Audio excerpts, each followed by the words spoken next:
तो चलिए स्टार्ट करते हैं 9 सितंबर के इंपॉर्टेंट करंट अफेयर्स को। देखिए हमारा पहला प्रश्न क्या है। अभी हाल ही में भारत का सबसे ऊंचा वायु शोधक यंत्र यानी कि एयर प्यूरिफायर का उद्घाटन कहां पे किया गया, तो आंसर होगा चंडीगढ़ में। तो अभी 7 सितंबर को चंडीगढ़ में देश का सबसे ऊंचा एयर प्यूरिफायर का उद्घाटन किया गया है। सबसे ऊंचा है तो इसकी हाइट कितनी है, 24 मीटर है। और ये कितनी एयर को शुद्ध करेगा, मतलब इसके 1 किलोमीटर की रेंज में जो भी वायु होगी उसको ये शुद्ध करने का काम करेगा। इसकी रेंज होगी लगभग 1 किलोमीटर की। और इससे पहले आप लोगों ने क्या पढ़ा था, देश का पहला स्मोक टावर वो कहां पे लगाया गया था, नई दिल्ली के कनॉट प्लेस में। और अभी 7 सितंबर को, अच्छा अभी 7 सितंबर को एक डे भी हमने मनाया था, कौन सा, international day of clean air for blue skies, नीले आसमान के लिए अंतरराष्ट्रीय स्वच्छ वायु दिवस। तो इसी दिन इसी मौके पर यह भारत का सबसे ऊंचा एयर प्यूरिफायर का उद्घाटन किया गया चंडीगढ़ में। और इस डे की थीम क्या थी, हेल्दी एयर हेल्दी प्लेनेट। और चंडीगढ़ से अभी आपको याद आता होगा 2-3 दिन पहले ही हमने पढ़ा था, चंडीगढ़ रेलवे स्टेशन, इसे अभी 5 star eat right station certificate मिला था। और यह सर्टिफिकेट पाने वाला ये 5वां रेलवे स्टेशन बना था। यह सर्टिफिकेट दिया किसने, फसाई ने, food safety standard authority of India. और देखो जब बात सबसे ऊंचे की हो रही है तो आपको याद आएगा बॉर्डर रोड ऑर्गेनाइजेशन ने पूर्वी लद्दाख के उमलिंग ला दर्रे पर दुनिया के सबसे ऊंचे स्थान पर सड़क का निर्माण किया था। उसके अलावा सबसे ऊंचे स्थान पर एक थिएटर बनाया गया था सिनेमा, कहां पे, लद्दाख में। और इंडियन एयरफोर्स ने दुनिया के सबसे ऊंचे मोबाइल एयर ट्रैफिक कंट्रोल टावरों में से एक का निर्माण किया था पूर्वी लद्दाख में ही। और सबसे ऊंचे स्थान पे नेशनल पार्क आपको कौन सा मिलेगा, हेमिस नेशनल पार्क लद्दाख में मिलेगा, जो कि एरिया वाइज सबसे बड़ा नेशनल पार्क भी है। तो ये सारे पॉइंट भी ध्यान रखना। बढ़ते हैं आगे।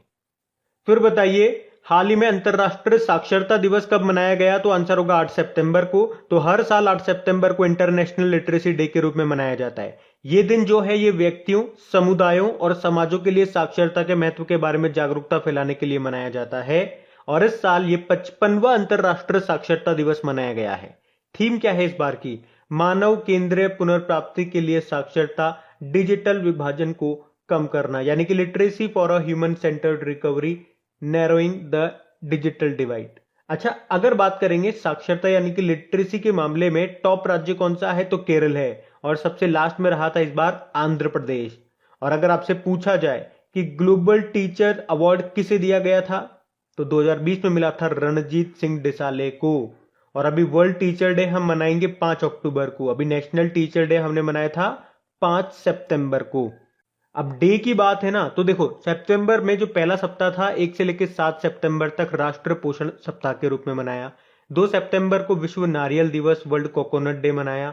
4 सितंबर को अंतरराष्ट्रीय गिद्ध जागरूकता दिवस मनाया, जो कि सितंबर के पहले शनिवार को मनाया जाता है। इस बार हम 4 सितंबर को मना रहे हैं। 5 सितंबर को अंतरराष्ट्रीय चैरिटी दिवस मनाया। 7 सितंबर को international day of clean air for blue skies के रूप में मनाया। और सितंबर को पोषण माह के रूप में मनाते हैं, याद रखना। बढ़ते हैं आगे। फिर बताइए भारत का पहला न्यूक्लियर मिसाइल ट्रैकिंग जहाज का नाम क्या है, तो आंसर होगा ध्रुव। बड़ा इंपॉर्टेंट क्वेश्चन है, इसे मार्क कर लेना। तो दुश्मन की न्यूक्लियर मिसाइलों को ट्रैक करने वाला है ये भारत का पहला जहाज, जिसका नाम आईएनएस ध्रुव है, जिसको 10 सितंबर को लॉन्च किया जाएगा।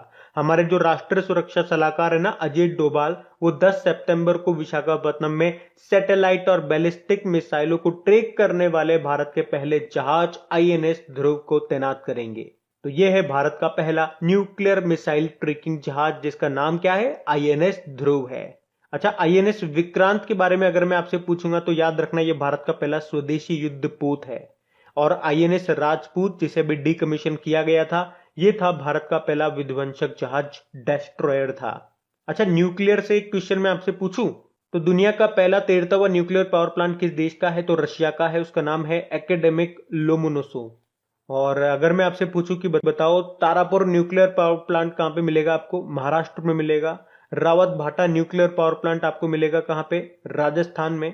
कलपक्कम न्यूक्लियर पावर प्लांट आपको मिलेगा तमिलनाडु में। नरोरा न्यूक्लियर पावर प्लांट आपको मिलेगा उत्तर प्रदेश में। काकरापार न्यूक्लियर पावर प्लांट आपको मिलेगा गुजरात में। केगा न्यूक्लियर पावर प्लांट आपको मिलेगा कर्नाटक में। और बताओ कुडनकुलम न्यूक्लियर पावर प्लांट, ये आपको तमिलनाडु में मिलेगा। तो ये भी आप ध्यान रखना, स्टैटिक प्रश्न बन जाते हैं ये। बढ़ते हैं आगे। फिर बताइए अभी हाल ही में जारी सरकार के डिजिटल स्कोर बोर्ड में सबसे ऊपर कौन सा बैंक रहा? तो आंसर होगा बैंक ऑफ बड़ौदा।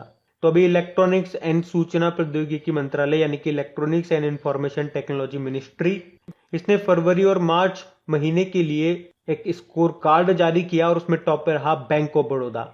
बाकी देखो एसबीआई की बात करेंगे तो अभी आपको पता है जम्मू कश्मीर में डल झील में तैरता हुआ एटीएम स्थापित किया था इन्होंने। अभी एसबीआई ने ही सिम बाइंडिंग फीचर भी लॉन्च किया था और आरोग्यम हेल्थ केयर बिजनेस लोन भी लॉन्च किया था। एचडीएफसी की बात करेंगे तो ये याद रखना, ये मार्केट कैपिटलाइजेशन बाजार पूंजीकरण के मामले में भारत में तीसरे नंबर पे आता है। पहले नंबर पे आता है रिलायंस इंडस्ट्रीज, दूसरे नंबर पे टीसीएस आता है, तीसरे नंबर पे एचडीएफसी आता है। और अभी इसने दुकानदार ओवरड्राफ्ट योजना शुरू की थी। और फेडरल बैंक ने बात करें तो फेडी नाम से एक आर्टिफिशियल इंटेलिजेंस बेस्ड एक वर्चुअल असिस्टेंट लॉन्च किया था। देखो बैंक ऑफ बड़ौदा की बात करते हैं, इसकी स्थापना होती है 1908 में। हेडक्वार्टर मिलेगा आपको वडोदरा गुजरात में और इसके चेयरमैन कौन है? हसमुख अधिया है। और इसकी टैगलाइन होती है इंडियाज इंटरनेशनल बैंक। और बैंक ऑफ बड़ौदा में आपको याद होगा 2 बैंकों का विलय हुआ था, मर्ज हुए थे। कौन कौन से? विजया बैंक और देना बैंक, याद होगा आपको। नहीं याद तो इसको याद रखना, इंपॉर्टेंट क्वेश्चन है। बढ़ते आगे। फिर बताइए हाल ही में एग्जिम बैंक के मैनेजिंग डायरेक्टर किसे नियुक्त किया गया? तो आंसर होगा हर्ष भूपेंद्र बंगारी को। तो अभी सरकार ने हर्ष भूपेंद्र बंगारी को एग्जिम बैंक का मैनेजिंग डायरेक्टर नियुक्त किया गया है। ये वर्तमान में एग्जिम बैंक में ही डेप्यूटी मैनेजिंग डायरेक्टर हैं और अब वो मैनेजिंग डायरेक्टर बन गए हैं। बाकी देखो हितेंद्र दवे आपने नाम पढ़ा होगा, एचएसबीसी इंडिया के सीईओ बने थे। शांतिलाल जैन इंडियन बैंक के एमडी बने। और एसएल त्रिपाठी अभी 2-3 दिन पहले, कल ही पढ़ा था शायद, यूनाइटेड इंडिया इंश्योरेंस के ये सीएमडी बने थे। एग्जिम बैंक मतलब क्या होता है? इसकी फुल फॉर्म क्या होती है? Export import bank of India. स्थापना होती है 1982 में, हेडक्वार्टर मिलेगा मुंबई में। और मैनेजिंग डायरेक्टर बन गए कौन? हर्ष भूपेंद्र बंगारी। बढ़ते आगे। फिर बताइए अभी हाल ही में G20 बैठक के लिए किसे भारत का शेरपा नियुक्त किया गया है? तो आंसर होगा पीयूष गोयल को। तो हमारे व्यापार मंत्री हैं, वाणिज्य व उद्योग मंत्री हैं पीयूष गोयल। इन्हीं को G20 बैठक के लिए भारत का शेरपा नियुक्त किया गया है। ये जो शेरपा होता है ये क्या काम करता है? तो G20 मेंबर कंट्रीज के नेताओं का प्रतिनिधित्व करने का काम करता है ये। आपको पता है 2021 में G20 की मेजबानी कौन सा देश कर रहा है? इटली कर रहा है। अच्छा वैसे पीयूष गोयल से आपको याद होगा, इनका नाम अभी न्यूज में भी था। अभी ये राज्यसभा में सदन के नेता बने थे। और उपनेता कौन बने थे बताओ तो? हमारे minority affairs minister Mukhtar Abbas Naqvi. और अभी कुछ दिन पहले ही हमने पढ़ा था राज्यसभा में संयुक्त सचिव बने थे कौन? पीपी के रामाचायुर्लू। याद आया आपको? अच्छा देखो G20 की बात करेंगे तो 2021 में इसकी अध्यक्षता इटली के पास है, 2022 में इंडोनेशिया के पास होगी और 2023 में भारत के पास होगी। 2023 में आपके आईसीसी वर्ल्ड कप भी होंगे जो भारत में ही होंगे। और हमारा जो भारतीय रेलवे है वो 2023 तक पूरी तरह से इलेक्ट्रिफाइड हो जाएगा, ऐसा उसका लक्ष्य है।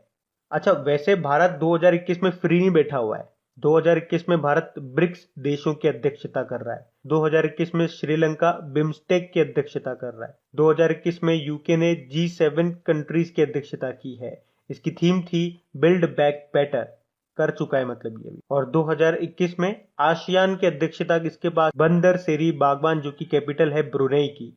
शंघाई कोऑपरेशन ऑर्गेनाइजेशन की बैठक होगी ताजिकिस्तान की दुशानबे में। और बताओ फीफा वर्ल्ड कप ये होगा 2022 में कतर में। और अगर आपसे पूछा जाए महिला एशिया कप 2022 में ही होंगे, कहां पे? मुंबई और पुणे में होंगे। बाकी अगर 2026 से आपको याद हो तो हमने पढ़ा था कि भारत 100 और भूकंप वेधशालाओं को स्थापित करेगा। और भूकंप एप्लीकेशन लॉन्च करने वाला पहला राज्य कौन सा बना? उत्तराखंड, ये भी याद रखना। और 2026 में ही वर्ल्ड बैडमिंटन चैंपियनशिप भी होगी, भारत में होगी। बाकी 2025 से आपको याद होगा टीबी को खत्म करने का लक्ष्य है 2025। और लद्दाख ने भी लक्ष्य रखा है कि वो 2025 तक जैविक प्रदेश बन जाएगा। इसके लिए उसने भारत के पहले जैविक स्टेट सिक्किम के साथ समझौता किया। और 2030 तक मलेरिया खत्म होने का लक्ष्य है। और 2030 में आपको याद होगा रेलवे ने लक्ष्य रखा है कि वो पूरी तरह से ग्रीन एनर्जी पे चलने लगेगा। तो ये भी कुछ पॉइंट्स थे जो करंट अफेयर्स में बने हुए थे, मैंने आपको एक साथ लिंक करके बता दिए, इनको ध्यान रखना। बढ़ते हैं आगे। फिर बताइए अभी हाल ही में इंटरनेशनल रोड फेडरेशन इंडिया का नया अध्यक्ष किसे नियुक्त किया गया? तो आंसर होगा सतीश पारेख को। तो अशोक बिल्डकॉन के प्रबंध निदेशक और प्रमोटर हैं ये सतीश पारेख, और जिन्हें इंटरनेशनल रोड फेडरेशन के इंडिया अध्यक्ष के रूप में अभी नियुक्त किया गया है। और किसका स्थान लिया इन्होंने? शुभमय गंगोपाध्याय का। अच्छा, इंटरनेशनल रोड फेडरेशन का हेडक्वार्टर कहां पर है? जेनेवा, स्विट्जरलैंड में है। बाकी श्रीकांत टी अभी भारतीय उपचुनाव आयुक्त बने थे, ये deputy election commissioner. Pankaj Kumar Singh important नाम है, बीएसएफ के डायरेक्टर जनरल बने। और संजय अरोड़ा भी इंपॉर्टेंट है, आईटीबीपी के डायरेक्टर जनरल बने थे ये। तो याद रखना, इंटरनेशनल रोड फेडरेशन इंडिया के नए अध्यक्ष बन गए हैं सतीश पारेख। बढ़ते हैं आगे। फिर बताइए, हाल ही में आईयूसीएन वर्ल्ड कंजर्वेशन कांग्रेस 2020 का आयोजन कहां पे किया गया? तो आंसर होगा फ्रांस में। आईयूसीएन मतलब international union for conservation of nature. तो अभी दुनिया का सबसे बड़ा और समावेशी पर्यावरण निर्णय forum IUCN world conservation Congress 2020 का आयोजन फ्रांस के मार्सिले में किया गया। एक्चुअली में पहले ये जून 2020 में होना था, लेकिन कोविड-19 के कारण नहीं हो पाया, फिर इसे पोस्टपोन कर दिया गया था और अब ये सितंबर 2021 में हुआ। 3 सितंबर को शुरू हुआ, 11 सितंबर तक चलना है। याद रखना, इसका आयोजन हर 4 साल में होता है, इसलिए ये पॉइंट इंपॉर्टेंट है। आईयूसीएन की बात करेंगे, फुल फॉर्म आपने देख ली। इसका हेडक्वार्टर स्विट्जरलैंड में आपको मिलेगा। स्थापना हुई थी 1948 में। तो ये जो है, ये दुनिया की प्राकृतिक स्थिति को संरक्षित रखने का काम करता है। अच्छा, इसी तरह से आपको याद होगा, कोप 21 का आयोजन कहां पे हुआ था? पेरिस, फ्रांस में ही हुआ था। उसे ही बोलते हैं पेरिस समझौता। और यहीं पे आपको याद होगा फ्रांस और भारत ने मिलकर के अंतरराष्ट्रीय सौर गठबंधन इंटरनेशनल सोलर अलायंस का निर्माण किया था। इंटरनेशनल सोलर अलायंस, इसके महानिदेशक बने थे अभी अजय माथुर, और इसका हेडक्वार्टर भारत में है, गुरुग्राम में। और अगर आपसे पूछा जाए कि कोप 25 का आयोजन ये 2019 में हुआ था मैड्रिड, स्पेन में। 26 का होना है ये 2021 में ग्लासगो में। और इसी तरह से आपको याद होगा कि प्रवासी पक्षियों के लिए जो कोप 13 का आयोजन हुआ था गुजरात के गांधीनगर में, और उसका शुभंकर मैस्कॉट क्या रखा गया था? ग्रेट इंडियन बस्टर्ड, जो कि राजस्थान का स्टेट बर्ड है। अब ये हो रहा है फ्रांस में। तो ये रहा मैप में फ्रांस की कैपिटल आपने कहा पेरिस है। और पेरिस से क्या क्या याद रखना है? यूनेस्को का हेडक्वार्टर यहाँ पे, फाइनेंशियल एक्शन टास्क फोर्स का हेडक्वार्टर यहाँ पर है, OECD organisation for economic cooperation and development का हेडक्वार्टर यहाँ पर है। और 2024 में जो आपके समर ओलंपिक होंगे वो फ्रांस पेरिस में ही होंगे। करेंसी यूरो है, प्रेसिडेंट इमैनुअल मैक्रोन, और इसके प्रधानमंत्री हैं जीन कोस्टेक्स। फ्रांस के साथ कौन कौन सी एक्सरसाइज करते हैं हम? वरुण, गरुड़ और शक्ति। और एक और किया हमने इस साल, डेजर्ट नाइट एक्सरसाइज, राजस्थान में किया, राजस्थान के जोधपुर में। और फ्रांस ने ही हमें राफेल बना के दिया। फ्रांस की एक डसोल्ट कंपनी है, उसने बनाया। और फ्रांस ने ही हमें राफेल बना के दिया, फ्रांस की डसोल्ट कंपनी है उसने। और भारत में जो 12,000 हॉर्स पावर का इंजन बना था, कहां पे? बिहार के मधेपुरा कोच फैक्ट्री में। किसकी सहायता से? फ्रांस की अल्टेसोम कंपनी की सहायता से। तो ये भी ध्यान रखना। बढ़ते आगे। फिर बताइए, इंस्पिरेशन फॉर मिशन ये किस अंतरिक्ष एजेंसी के द्वारा लॉन्च किया जाएगा? तो आंसर होगा स्पेसएक्स। तो टेस्ला के जो मालिक है ना एलन मस्क, उनकी स्पेस कंपनी है स्पेसएक्स, और वो ही इस इंस्पिरेशन फॉर मिशन को लॉन्च करेगी। अब ये मिशन है क्या? तो इस मिशन में होगा क्या? आम नागरिकों को अंतरिक्ष में ले जाया जाएगा घूमने के लिए। इसे फ्लोरिडा के केनेडी स्पेस सेंटर से लॉन्च किया जाएगा। इसमें एक बार में 4 यात्री जाएंगे जो 3 दिनों तक स्पेस में रहेंगे। तो ये है इंस्पिरेशन फॉर मिशन। लॉन्च करेगा कौन? स्पेसएक्स। स्पेसएक्स से आपको याद होगा, एक बार में सबसे ज्यादा सैटेलाइट लॉन्च किया था स्पेसएक्स ने। कितने? 143 सैटेलाइट फॉल्कन 9 रॉकेट से। और इस तरह से इसने इसरो का रिकॉर्ड तोड़ा था। अच्छा, अब तो ये बताओ, अंतरिक्ष में जाने वाली भारतीय मूल की दूसरी महिला कौन बनी थी?